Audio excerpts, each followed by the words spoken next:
Hello everyone, आप सबका स्वागत है मिस्टर इजी चैनल में। तो चलिए स्टार्ट करते हैं। देखिए लास्ट दो क्लासों में हम कर रहे हैं हेनरी लॉ के ऊपर न्यूमेरिकल्स और उसी सीरीज में लास्ट वीडियो है। अब इस वीडियो में हम करेंगे जो एनसीईआरटी की एक्सरसाइजेस दी हुई हैं उसमें क्वेश्चन 2.13। ठीक है, तो अब चलते हैं न्यूमेरिकल पे। देखिए क्या लिखा है, the partial pressure of ethane over a solution. तो जैसे हमने लाइन देखी तो हमें दिखा कि वहाँ पे एक इथेन है जिसका सॉल्यूशन बना है। अब इथेन को हम दिखाते हैं C2H6 से और असल में ये गैस है। तो हमें यहाँ से पता चल गया ये हमारा कौन सा केस है, गैस इन लिक्विड का। ठीक है, आगे चलिए। कंटेनिंग 6.56 इंटू 10⁻³ ग्राम। तो हमें इससे पता चल गया ये आपको क्या दे रखा है, मास ऑफ ईथेन। ठीक है, ईथेन को शॉर्ट फॉर्म में हम ई दिखा रहे हैं। अब आगे देखिए, containing 6.56 into 10⁻³ gram of ethane is 1 बार। ठीक है, तो ये क्या दे रखा है आपको, पार्शियल प्रेशर। तो हम इसे क्या लिखेंगे, पार्शियल प्रेशर ऑफ ईथेन। ठीक है, अब हमने जैसे ही नेक्स्ट लाइन पढ़ी तो हमें दिख गया कि सेम सॉल्यूशन ले रखा है, बस यहाँ पे क्या कर दी, जो इथेन के मास को चेंज कर दिया। तो हमें इससे समझ में आया कि यहाँ पे हमारे दो केस हैं। तो जो पहले वाला डेटा दे रखा है उसको हमने फर्स्ट केस मान लिया, यानी mass of ethane in first case, दूसरा pressure of ethane in first case. जो आपको नेक्स्ट मास दे रखा है उसको हम क्या मान लेंगे, mass of ethane in second case. और पूछा क्या गया है, what will cell be the partial pressure of gas. यहाँ पे किसकी बात हो रही है, इथेन की। तो असल में आपको क्या निकालना है, partial pressure of ethane in second case. तो देखिए यहाँ पे आपको दो केस दे रखे हैं। पहले केस में मास आपको दे रखा है और प्रेशर भी दे रखा है, और सेकंड केस में पूछा है कि अगर मास आपका चेंज हो जाए तो उस गैस का पार्शियल प्रेशर नया कितना होगा। तो देखिए अब चलते हैं सॉल्यूशन पे। इसके लिए मैंने बहुत अच्छा सा एक डायग्राम बनाया। देखिए ये रहा आपके पास डायग्राम। तो ये पहला केस है, ये हमारा दूसरा केस है। अब पहले केस में देखो, मैंने बताया था कि जितना ज़्यादा प्रेशर होगा गैस मॉलिक्यूल का उतने ही उसके मॉलिक्यूल डिजॉल्व होंगे। तो यहाँ पे जो ऊपर वाले गैस के मॉलिक्यूल हैं वही क्या रिप्रेजेंट कर रहे हैं, partial pressure of ethane in first case. और जितना ज़्यादा प्रेशर होगा उतना ही गैस डिजॉल्व होगी। इसका मतलब ये जो नीचे वाली ग्रीन पॉइंट हैं ये क्या दिखा रहे हैं, गैस डिजॉल्व को। और यहाँ पे वो किस टर्म्स में बता रहे हैं, उस इथेन के मास में। ठीक है, तो जितने ज़्यादा डॉट पॉइंट नीचे होंगे उतना ही ज़्यादा उसका मास होगा। ठीक है, अब सेकेंड केस में हमें ये तो दे रखा है कि हमारा कितना मास डिजॉल्व है, और ये पूछ रहे हैं कि जो तुम्हारा नया पार्शियल प्रेशर होगा वो कितना होगा। ठीक है, तो आपको ये समझ में आ गया होगा बाय दीज डायग्राम्स। अब चलते हैं, देखिए सॉल्व कैसे करेंगे। तो ऑब्वियसली आपको दो केस दे रखे हैं। पहली चीज़, चाहे कोई सा भी केस हो, यहाँ पे ना ही आपने गैस चेंज की है और ना ही आपने टेम्परेचर चेंज किया है। अब ये बात क्यों इंपॉर्टेंट है कि अगर आप गैस चेंज कर दोगे या टेम्परेचर चेंज कर दोगे तो जो हेनरी लॉ है उसमें उस पर्टिकुलर गैस के लिए जो हेनरी कांस्टेंट होता है वो भी चेंज हो जाएगा। ठीक है, यहाँ पे अच्छी बात है कि इनमें से कोई भी चेंज नहीं है। तो अगर मैं सॉल्यूशन 1 के लिए हेनरी लॉ अप्लाई करूँगा तो क्या लिखूँगा, partial pressure of ethane in first case equal to Henry constant into mole fraction of ethane in first case. ठीक है, ऐसे अगर मैं सॉल्यूशन 2 के लिए लिखूँगा तो partial pressure of ethane in second case equal to Henry constant into mole fraction of ethane in second case. ठीक है, तो मैंने इनको इक्वेशन 1 और इक्वेशन 2 मान ली। के एच यहाँ पे देखिए बिल्कुल सेम है, क्यों, क्योंकि ना ही गैस चेंज हुई है और ना ही टेम्परेचर। क्लियर है, तो आपको दिख रहा है अगर मैं इक्वेशन 1 को इक्वेशन 2 से डिवाइड कर दूं तो ऑब्वियसली हेनरी कांस्टेंट कट जाएगा। ठीक है, तो अब यही करते हैं। देखिए जैसे ही मैंने इक्वेशन 1/2 करा तो इधर तो पार्शियल प्रेशर आ गए। ठीक है, और इधर क्या हुआ, दोनों के एच आपस में कट गए। तो हमारा जो फाइनल एक्सप्रेशन बना वो क्या है, partial pressure of ethane first case upon partial pressure of ethane in second case equal to mole fraction of ethane in first case upon mole fraction of ethane in second case. मैं आपको वही numerical कराऊंगा जिसमें आपको कोई नया concept सीखने को मिलेगा। अब बात आती है कि यहाँ पे कौन सा कॉन्सेप्ट है। तो देखिए इस न्यूमेरिकल में आपको सिर्फ मास गिवन है। ठीक है, आपको मोल फ्रैक्शन नहीं गिवन है। तो या तो आपको इथेन का मोलर मास पता हो तो उससे आप क्या कैलकुलेट करोगे, मोल्स, और फिर मोल्स से आप क्या निकालोगे, मोल फ्रैक्शन।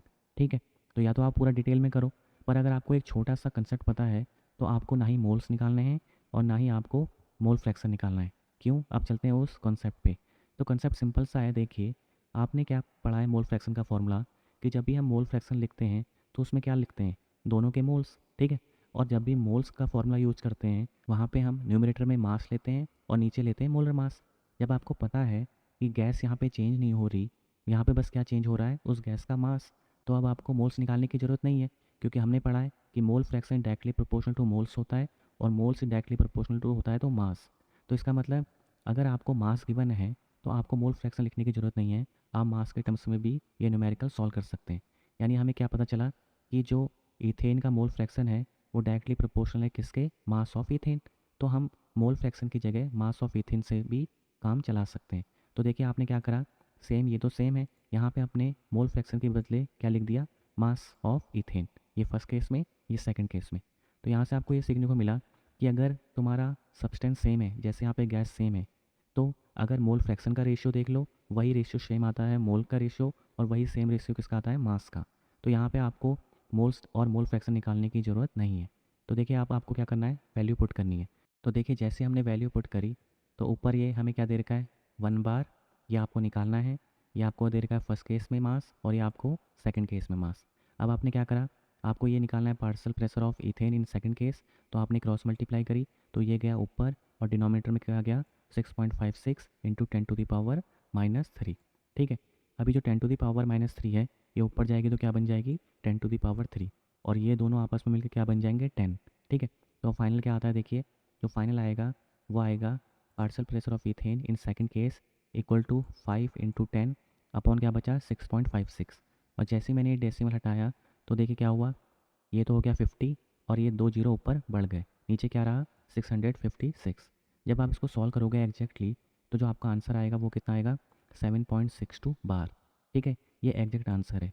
पर आप खुद ही सोचो, अगर आपको ये थोड़ा और शॉर्ट करना है, तो अब आपको क्या करना पड़ेगा, अप्रॉक्सीमेशन, यानी अब आपको जो मेरा तरीका है वो सीखना पड़ेगा, जो कि है ईजी कैलकुलेशन। तो देखिए ईजी कैलकुलेशन में क्या करते हैं हम, कि हमने दोबारा से वो पूरा लिख दिया, अब आपको इसको अप्रॉक्सीमेट करना है। तो हमने तो ऊपर तो हमारा सही था, इसको हमने 5 लिख दिया जो है ही, और ये टोटल कितना हो गया, 1000। बस हमने क्या करा, जो 656 है उसको क्या लिख दिया, 650। ठीक है। अब इससे क्या हुआ, देखो हमने डिनोमिनेटर को डिक्रीज करा है, इसका मतलब हमारा जो आंसर आएगा वो ज़्यादा आएगा। अब हमने सॉल्व कैसे करा, देखिए एक जीरो से एक जीरो उड़ा दिया, और 5 आराम से डिवाइड हो जाएगा किससे, 65 को, तो कितना आ गया, 13। तो जो ओवरऑल आंसर बना वो बना 100/13, जो आसानी से कर सकते हैं क्योंकि 13 का टेबल सबको आता है। तो आंसर जो हमारा कितना आया, 7.69 बार। अब हमने डिनोमिनेटर को घटाया था, तो ऑब्वियसली आंसर हमारा ज़्यादा आया होगा, इसलिए हमें पता चल गया कि जो एक्चुअल आंसर होगा वो हमारा 7.69 बार से कम आएगा, जो असल में सही भी है, क्योंकि जो हमारा एग्जैक्ट आंसर आ रहा है वो कितना आ रहा है, 7.62 बार। ठीक है। तो आई होप आपको ये अप्रोक्सीमेशन पसंद आया होगा। अब जरा इसमें कंसेप्चुअल वे में समझते हैं। देखिए कि हमने ये डायग्राम शुरू में बताया था, अब इसके बेस पे समझते हैं कि कैसे हम इसे सॉल्व कर सकते हैं और जल्दी। तो खुद ही सोचो, हेनरी लॉ ये कहता था कि जितना ज़्यादा पार्शियल प्रेशर होगा उतना ज़्यादा वहाँ पे गैस का मास डिजॉल्व होगा। शुरू में अब हमने देखा कि जो हमारा सेकंड केस है वहाँ पे जो गैस डिजॉल्व है उसका मास ज़्यादा है, तो ये तभी पॉसिबल है जब वहाँ पे ऊपर गैस के मॉलिक्यूल ज़्यादा हो। इसका मतलब उस गैस मॉलिक्यूल से जो प्रेशर जनरेट हो रहा है इथेन गैस का, वो भी ज़्यादा होना चाहिए। और इसीलिए हमारा आंसर देखिए, हमारा शुरू में क्या था, 1 बार था, और जैसे ये 7.69 बार आया तो हमारा ज़्यादा मास डिजॉल्व हुआ। तो ये हम कंसेप्चुअली बता सकते हैं कि हमारा आंसर ज़्यादा आएगा या कम। ये तो सिंपल सा लॉजिक है, जितना ज़्यादा आप गैस को दबाओगे उतना ज़्यादा उसका मास डिजॉल्व होगा। तो अगर सेकंड केस में मास ज़्यादा है तो ऑब्वियसली सेकंड केस में आपका प्रेशर भी ज़्यादा आएगा। तो आई होप आपको ये कंसेप्ट समझ में आया होगा। तो आपको क्या समझ में आया कि प्रेशर ज़्यादा होगा तो मास भी ज़्यादा डिजॉल्व होगा, और इसका उल्टा भी सही है, अगर मास ज़्यादा डिजॉल्व हो रहा है इसका मतलब वहाँ पे प्रेशर भी ज़्यादा है। तो एक कंसेप्ट तो आपने ये सीख लिया।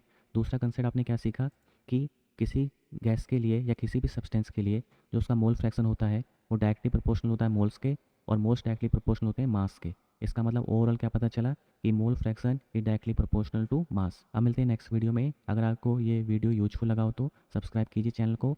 तब तक के लिए धन्यवाद।